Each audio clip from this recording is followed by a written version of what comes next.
Welcome to the Debt Free Mom Podcast. This is Kyle here with Carly. Welcome to your own podcast. Thank you so much for having me. Yes, it's wonderful. We just returned from our annual summer family vacation. We went to North Carolina. We went on a road trip from where we live in Central Illinois, drove to Outer Banks, North Carolina, spent some great time on the beach with my extended family. And we are talking about that, or I guess you are talking about that in a blog post that also comes out today if you want more information on like all the travel planning and things like that. But we decided after we had, booked this vacation, we had decided on the way back, it's a little bit out of the way, but we wanted to tag on kind of a bonus destination of stopping in Washington, D.C. for a little bit of time. So our podcast today, I want to talk to you and just ask you some questions about how we planned that trip. It's kind of going on our theme of summer travel and especially summer travel with kids on how to do that well, adding this little bit of a spontaneous stop. A lot of people were curious about, so I wanted to just kind of ask you some questions on how we did that. Okay, I'm ready. Cool. So we went to Washington, D.C. at the end of our trip. We drove all of our children. How long in total? Like if we didn't stop, how long in total was our total road trip? From home to DC. I guess from home to North Carolina is 16 hours and 45 minutes. If you put it in Google Maps, that's your road time. So we split that into 2 days, doing most of it on the first day and then just like 4 hours on the second day to get to the vacation house. And then when we left North Carolina Outer Banks, if you're familiar with Outer Banks, there's like 1 or 2 bridges onto this super long aisle that parallels basically the whole state of North Carolina. And we stayed very far up on that. Is it called an aisle? Is that what it's called? I mean, it sounds good. We stayed very far north on that compared to where that one little access bridge is. So it ended up being a lot because we hit terrible traffic going from the Outer Banks to Washington, D.C. But if you just put it into like Google Maps without traffic conditions, it's like 4.5 hours. And about an hour of that is basically driving in a giant U going all the way south on that aisle over on the one bridge that you have access to and then back north towards DC. So unfortunately, we left on a Sunday, which Saturdays and Sundays are massive exodus off of the island as people are going back home. And so driving from North Carolina, where we stayed, to DC was technically a 4.5 hour drive that took us a little over 7. Yeah, it was a grind. Mm-hmm. So I think you mentioned a little bit of this in the blog post, but when we are driving with kids, that's a very different approach to driving. If it was just you and me going on a road trip, we can wait to stop for a lot of things. What are some of the things that we did in preparation for making those long road trips? And then especially when we get stuck in longer traffic, what were some of the extra things that we pulled out? Yeah. Whether intentionally or accidentally. So I did have the thought as we were going on this trip that it was the least prepared I had to be in terms of activities. So in years past, when we've had 5, 3.5, 2, and a newborn kind of age, I felt like the bulk of my packing was like, what activity am I going to hand them every 5 minutes because their attention is going to, give out and they're going to scream. So Ruby did that on this trip for a lot of the time, but I didn't feel the need to have here's this game and here's this coloring activity and oh, look, here's a little, activity you've never seen before, which are all tricks of the trade if you have a lot of toddlers. So we definitely had years of doing road trips where whoever was the passenger adult was just swapping out okay, give me the train track and I'll give you the coloring book. Now give me the coloring book and I'll hand you the roll of tape that you can unwind. We were doing a lot of that. There's no passenger princess in our car at all. It was you're working for that seat. No, there's no passenger princess and it's usually a passenger prince. So I did have that thought of oh, the kids are getting older and I don't have to do that much prepping for how to keep them busy. I do still alternate screen and non-screen activities so that we're not just if you try to play 3 full-length movies in a row, they're over it. They're not interested in doing that. So having movies, having a giant haul of library books that they haven't read yet that they can swap through, and then just, like, us being willing to I think on the second day you did we had a bag of Skittles or something, and you did a trivia game. I was driving, and he was just, like, asking them in a, like, game show host voice, like, "Jude, what are the top 3, ocean animals?" or whatever, and then Jude would just, like, come up with random it was peanut M&Ms, It was, yeah. yeah, and then he would just, like, throw a peanut butter M&M at them, and they thought it was hilarious. So you gotta get creative with that, but it is manageable, and in the same way of flying or being in a plane or a car, like, as bad as it is, like, the vehicle is still moving to the destination, so, like, it's not gonna be pretty. You're not all gonna think this is the best 16 hours of our lives, but you get there. One of the pieces of advice that I feel like I've shifted on in the last few years when it comes to road tripping is I took a piece of advice from one of my favorite stand-up comedians, Dustin Nickerson, and he had this bit about how the highest level of love that you can show another human being is getting them gas station snacks. Mhm. And so I think we stopped and actually got stuff from like gas stations or convenience stores way more this trip than we ever have before. And by way more, I think it was, like, free time. Right. Yeah. It wasn't like every single time we were loading up, but Yeah. to let all 3 boys, like, pick out a big bottle of Gatorade Mhm. and then split it between their Mhm. water bottles, and they got to, like, pick out the flavor and stuff, like, they were Yeah. I mean, there was obviously some negotiation and maybe a few tears on deciding what flavor they were gonna get, but Yeah. they loved being able to stop and get a little treat. Another easy way to break up the longer road trip. Yeah.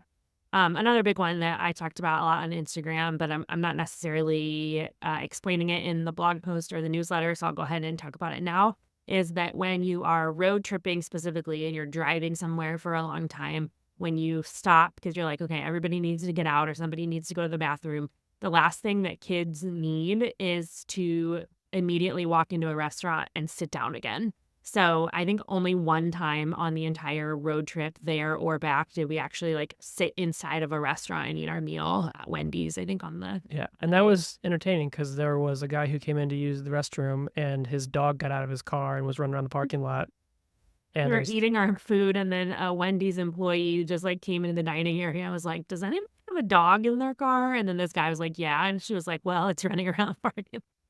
at the same time, there's a grandma coming in holding her young granddaughter, like maybe 2 or 3. She's like, "Everybody's out there trying to catch that dog." Oh, that was entertaining, yeah. But that was day, 9 or 10 of this 11-day trip, so Yeah. we did not really sit down in restaurants. So, my piece of advice is to pick up food or eat food in the car while you're driving, and then when you stop at a park or a field or a big parking lot. I know somebody who, has slightly older kids than mine said they don't need to stop at a playground anymore, but they keep, like, a Frisbee and a football in the van, and then when they stop, they just find, like, an empty, like, school parking lot or something and just play catch and kinda run around and, do that. So, the more we have leaned into doing that, the better the time in the van goes because you tucker them out, especially if you're traveling in the summer, they're now hot and they're ready to get back in the van, like, they want to get back in the van and sit down as opposed to being, like, traumatized by getting back in the van. So, we did parks, I think, one time. So the very first day, the day before we left, I bought Lunchables at the grocery store and I made mini muffins. So we left at like 5 in the morning. I handed them mini muffins and apple slices for breakfast in the car, so we didn't have to stop for breakfast. We did like a mid-morning stop where I got, I think, a couple Chick-fil-A chicken biscuits and we all kind of shared stuff, so we didn't have to do a full, like, everybody gets a full meal kind of thing. And then for lunch, they ate their Lunchables in the van while we were still driving, and then we picked up Chipotle, I think, for Kyle and I. And Kyle and I sat at the park and ate our lunch while the kids ran at a playground that we had never been to before. So they're all about, sprinting around and doing the slides and all that. So that is definitely something that if you're intimidated by the idea of road tripping with young kids, and by young kids, I mean like 12 and under, just keep in mind that when you stop, they don't need to do more sitting, they need to move their bodies. Yes. So I think a lot of those things we're covering in the blog post that we've mentioned. So we're kind of hitting both sides of our trip. What I love to talk about more now that we made this not quite spontaneous, but we didn't plan out what we were doing in DC until maybe 2 days before Well, we and left. we had talked about like this would be nice to do, but we also knew sometimes vacations go south and you have somebody in your immediate family that is just where you can tell like we just need to go home. And so we had talked about doing this because you had done this as a child, this almost exact same trip, like Mhm. right, Outer Yeah. Banks and then DC on the way home. Yeah, my extended family did a big beach house when I was probably 9 or 10, and then on the way back, we stopped in DC for, like, a day Mhm. and saw all the big stuff and then drove home. Yeah. So I did not so we had discussed it, but I did not actually book the hotel in DC until I think like Wednesday or Thursday of our actual vacation. Like we were in North Carolina and I booked it for like 4 days later because we were like far enough into the week where we were like, okay, like let's go ahead and plan on doing that. For reference, it only adds 1 hour of driving time to go through DC on the way home from North Carolina to Illinois. Except when I had put in Google Maps coming home, I don't for whatever reason, I had switched the setting to avoid highways, and so it w when I was feeling like it was my fault. We spent a whole day thinking I had booked a hotel in the totally wrong location and that I had somehow inadvertently added 4 hours to our trip because I was very sure that I had booked on after we left DC that I had booked a hotel in Pennsylvania essentially on the route home and that as long as we got there by our first day in DC, we would only have 8 hours on the second day. That is what I had booked it under, and then he was looking it up on Google, and he was like, "That's not right, like, this isn't on the route with on the way home, and we have 12 hours the second day, not 8 hours." So we the sec okay, we're getting ahead of ourselves, but after DC, we drove a couple hours west to get ourselves closer to home, and we got there, like, a little after midnight, and we were awake and back on the road at, like, 6 in the morning under the pretense that we had 12 hours of driving time. And then once we actually woke everybody up, got them in the van, opened Google Maps to start our final day of driving, his phone Google Maps settings were set to avoid highways. So, of course, it's going to take significantly longer to drive across the country without using the highway. And once we put that in, it went from 12 to 8, yeah, which is what I had. so morale greatly increased early in the morning. But also, I had the thought I could still be sleeping right now. Okay, so let's back. I actually have one more story before we get to DC that is going to be one of those things that our kids remember literally forever. We are in this dense traffic. We're stop and go. We are The pretty gas station close. story. We're pretty close to DC. Like I think we're within an hour of actually getting there, but we gotta stop. Like We everyone's were in gotta. crawling traffic pretty much the entire way Yeah. from North Carolina to DC. I think we were able to get up to like a full 70 miles an hour for like maybe one of those 7 hours. Yeah. So we gotta stop. Kids gotta use the restroom. So we pull off. We find a spot. We go in, and I took our 3 boys into the men's restroom together, and no, we filled that place out. So we're in there just waiting, and this guy busts in, and he whips around the corner, sees that the first stall is full, goes to open the other one, knows it's locked, and goes, "Ah!" And then just starts peeing in the garbage can. For children. And he then starts, like, as he's going, like, immediately, like, profusely apologizing, like, "Man, I just gotta go. I'm so sorry. I didn't want to pee on myself." And not wanting to make he was obviously very embarrassed about it, not wanting to make it worse. I was like, "Hey, it happens. It happens to all of us." It does not. Does not fit all. It does not happen to all of us. Oh. All 3 of our boys who were with me just Which, by had the way, ages 5, 7, and 9. yeah, just bug-eyed, like, looking at me, looking at this guy, looking literally everywhere in the room, like, trying to find some sort like, is this reality? Am I in a dream? What's happening? Very, very confused. So then when he was done peeing, he left, and then as we were walking out, he was at the counter ordering chicken, just on his way. We get back in the van, and immediately our boys had turned from, like, white as a ghost. Speechless. What is happening to? They were all just doubled over laughing as Yeah. they were getting in the van trying When to they tell the came story. when to they came out of the Carly. gas station, the oldest like ran ahead of Kyle and jumped in the van, and he like opened the door and just looked right at me. Me and Ruby were in the van, and he was like, "A guy beat in the garbage can." Like he couldn't get the sentence out fast enough. Oh, Oh so yeah, man. memories. Yes. Okay. So then we get to DC. That felt like the traffic that we were in. That was quite a tangent. So we arrive at DC, and I had booked the hotel a few nights before and had no other set plans aside from that. So it was just like, we're just going to go. I got a hotel as close to the National Mall as I could for a decent price. If you want to spend $900 a night, you can get like right close to the mall. But we were relatively close.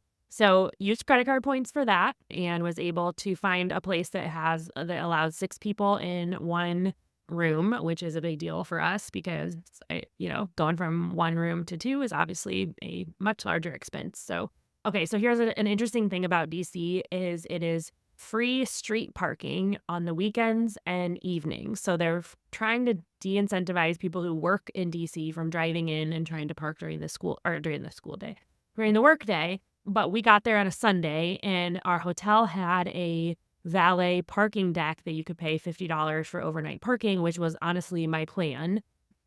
But the guy who was helping me check in at the hotel, he was like, "How tall is your vehicle? Because this is not going to fit in our." They have there, which is very low clearance. They had a 6-foot clearance parking garage. So basically only cars. Like maybe our van would have fit. Like I'm not even confident that it would, but we were also driving with a topper. And a roof rack. And on a roof rack. Yeah. And so we ended up, and it was just for those of you planning your visit around this podcast, free street parking on Sundays, not weekends. Not weekends. Right. Okay. So Saturdays. So we arrived on a Sunday. Arrived on a and Sunday. It was free. Yeah. So we pull up in front of the hotel, drop Carly and the kids off to go check in. I kind of do a loop around to get to valet parking, and while I'm waiting to do that, Carly texts me. He's like, "Hey, you just got to find street parking." Yeah, the guy that was helping me check in, he was like, "It's Sunday. The parking is not even. You don't have to pay for street parking until 7 a.m. on Monday. So you can like just park your van in a street parking spot, and then at 7 in the morning start paying the street parking rate." So that's what we did the whole time we were there. It was like mobile app. You only pay for 2 hours at a time, but the vehicle could continue to be there for more than 2 hours as long as you paid. So it was like every 2 hours you would log in and pay $5.05 for 2 hours. So that worked out. Yeah. The tricky thing was because we had a topper, I didn't want to leave that just like on our van. So we took it off, shoved it into the middle of our van, locked the door, and then when we left, we had to put it back on top and strap it back down. So that was a little bit of a fiasco. We looked like a scene out of, I don't know, something ridiculous when all 4 kids were lined up on the sidewalk with suitcases and stuff. Yeah. And then Kyle and I are just like shoving this topper into the side door of our van. And obviously then like the van can't actually be used. Like we can't sit in the van with the topper inside of it. So we were just stuffing it full. Good times. But that ended up working out. So we got there Sunday later than we had expected to. But because of that, we were able to check right into our hotel and then checked in, kind of changed in and figured out where we were going to stay, got the parking handled. And then that first night, we walked to District Taco for dinner. And that Shout was out. kind of, yeah, it was good. No kind ad. of it's probably a 30-minute walk or something. It was directly west of our hotel in the direction of the White House. So that was what we wanted to do, was that like going to the front of the White House is on the north side of it. And then the National Mall with all the monuments and everything is on the south side of the White House. You probably heard about the South Lawn is something that's talked about. That's between the White House and the National Mall. So we wanted to do that on the first day so that we then would not have to go all the way up there on the second day again.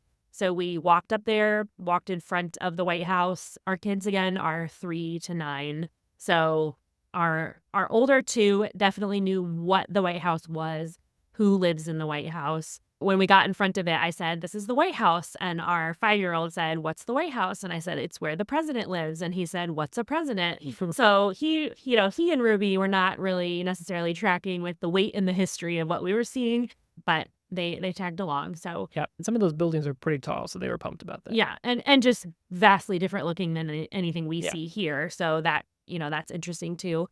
It was in the evening, so by the time we got in front of the White House, it was at least 7 PM. Yeah. And so I think that helped with crowds too. It was not that crowded. There's definitely people. There's a lot of people wanting to get pictures directly in front of the White House and stuff. A lot of people asked, I had a question box about DC when we first got back. A lot of people asked about protests. That was not really an issue. We went to DC 9 years ago, just the two of us, and you're always going to, if you go to Washington, D.C., you're always going to see people like picketing something or holding signs about something, or, something was painted on the side of a building or something. But there was not obnoxious or obstructive, like No. it was not when when we were standing directly in front of the White House. I think I saw like 6 different people holding different signs on a stick, and they weren't even like saying anything. So it was not anything distracting. So anyways, then we walked all the way around. If you walk on the other side, so onto the west side, then you go by the executive building, which I think is much more beautiful than the White House and is a lot closer to the gate, like where you can see. So you can really get an idea of all the architecture and the magnitude of it. And then around that, next to the South Lawn and into the National Mall, and which that ended up being gorgeous at sunset. So because we had gotten there later than we wanted to, we were up right standing under the Washington Monument, kind of, which you can do like a 360 from there to look east to the Capitol building, to look north to the White House, to look west to the Lincoln Memorial across the reflecting pond. And then all around that are like the Smithsonian museums and stuff. And so because of like the summer sunset, so we could be there at like 8 p.m. and the sun is still up, I loved accidentally getting there later than we thought. Yeah. Yeah, it was pretty cool. So we put in a lot of steps that evening. We stopped at an ice cream truck, which was the most expensive ice cream we have ever purchased in our Fraud. whole lives. And then we walked back to our hotel, past the Capitol building, got to see a couple other things. So that was pretty nice.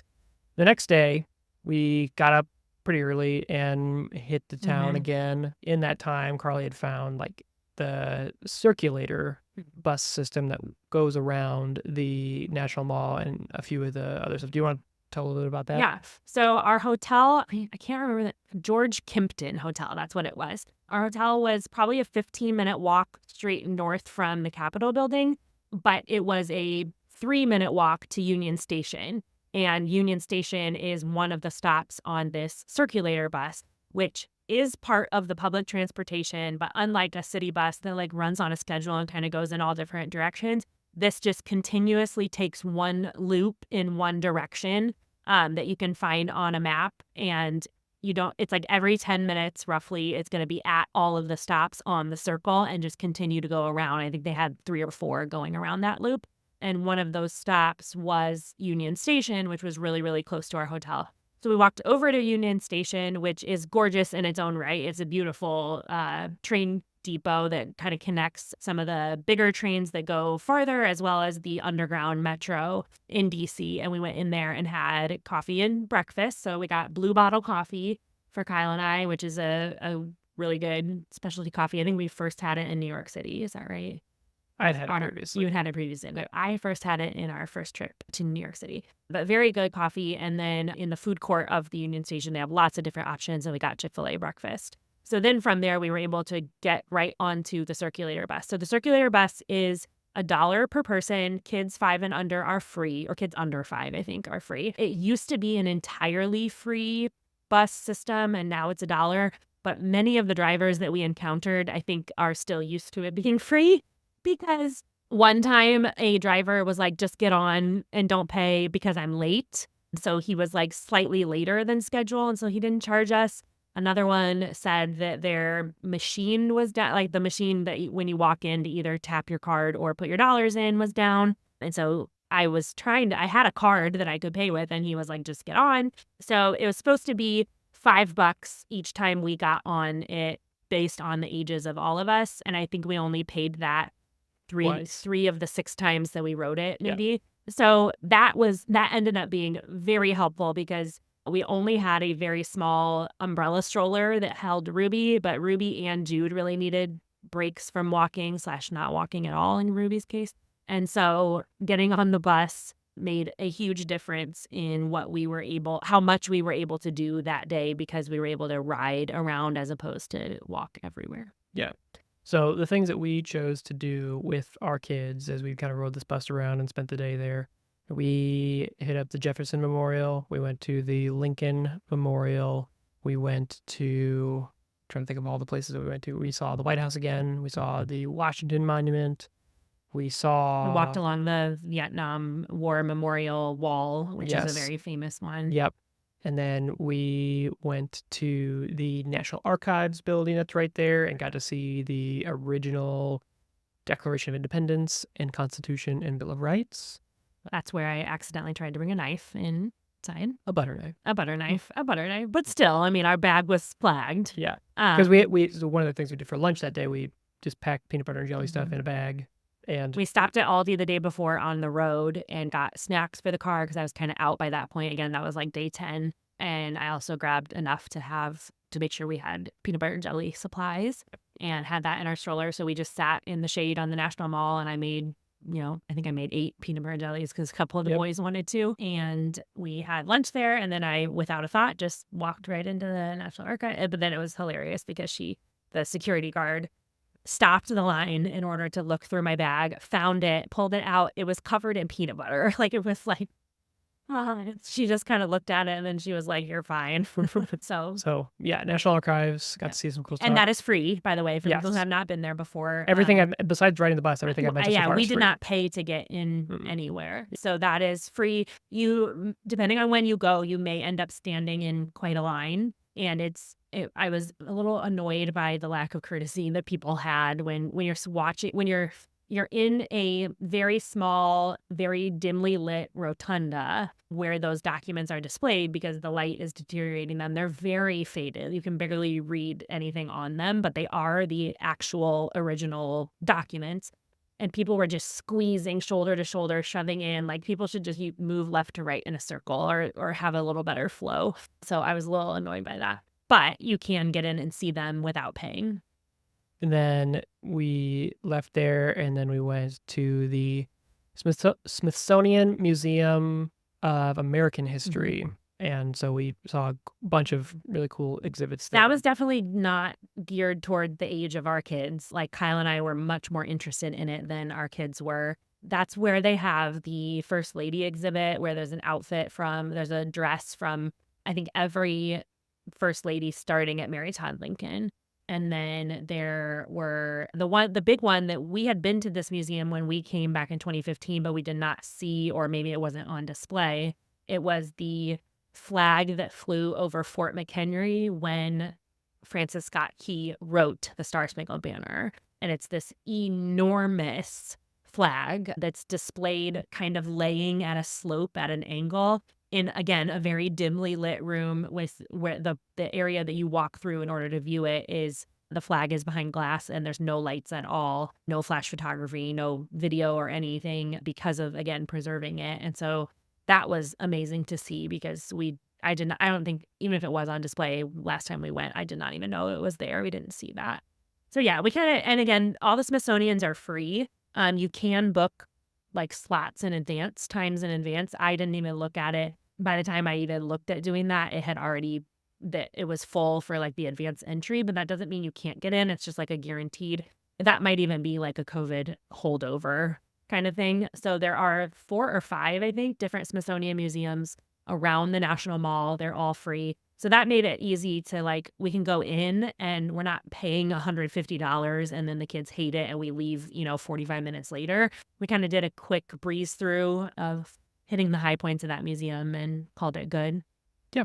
And I think we probably could have extended it to 2 full days doing basically the same thing that we did. But I felt like I feel like, if we wanted to see every single one of the Smithsonian museums, then yeah, it could have been longer. But for our kids, for what we wanted out of the trip, a day and a half was like the perfect amount of time. Yeah. Got to see all the stuff.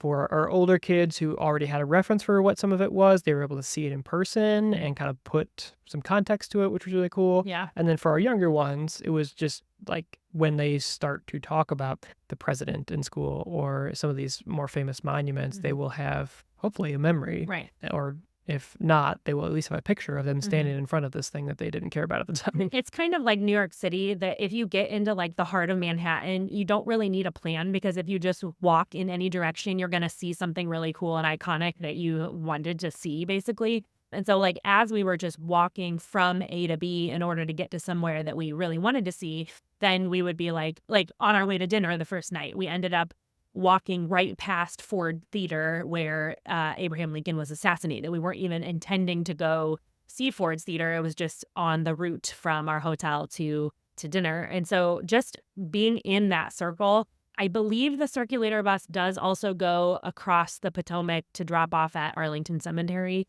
I can't remember if that was true or not. We went when the two of us went. We went to Arlington. We did not go this time because I think the kids would not.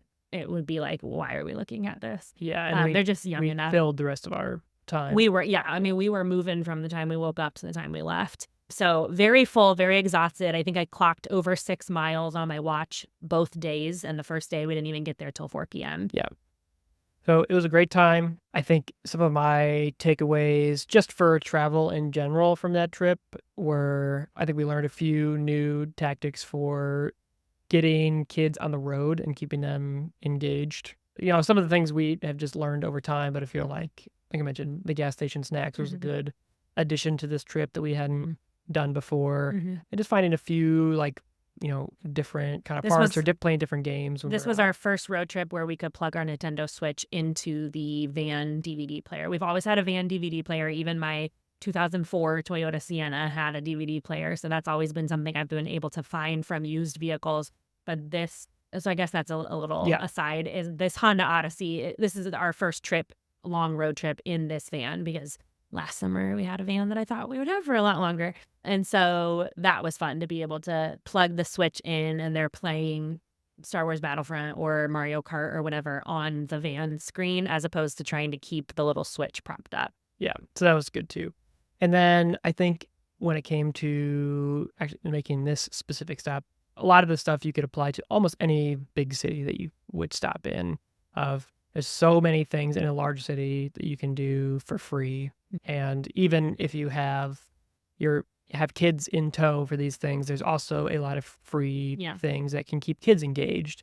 If you just have that filter in mind as you're looking for things to do, there's so many things that you can stop and do that your kids will enjoy and you can make some good memories out of as well. Yeah. And I mean, I am, even if I was traveling without kids, I am more of a spontaneous person. I want to wait and see what I feel like doing that day, as opposed to like months before I leave, I had these specific tours booked on these specific days kind of thing. But especially with kids, being able to just do what you have the capacity for, as opposed to like, no, we bought these tickets, we have to go to this museum, even though you skipped your nap and you don't feel good or whatever. So just showing up and being like, whatever we get to is all bonus, because we haven't seen any of this before, is better to me than being so over planned that you end up just creating unnecessary disappointment.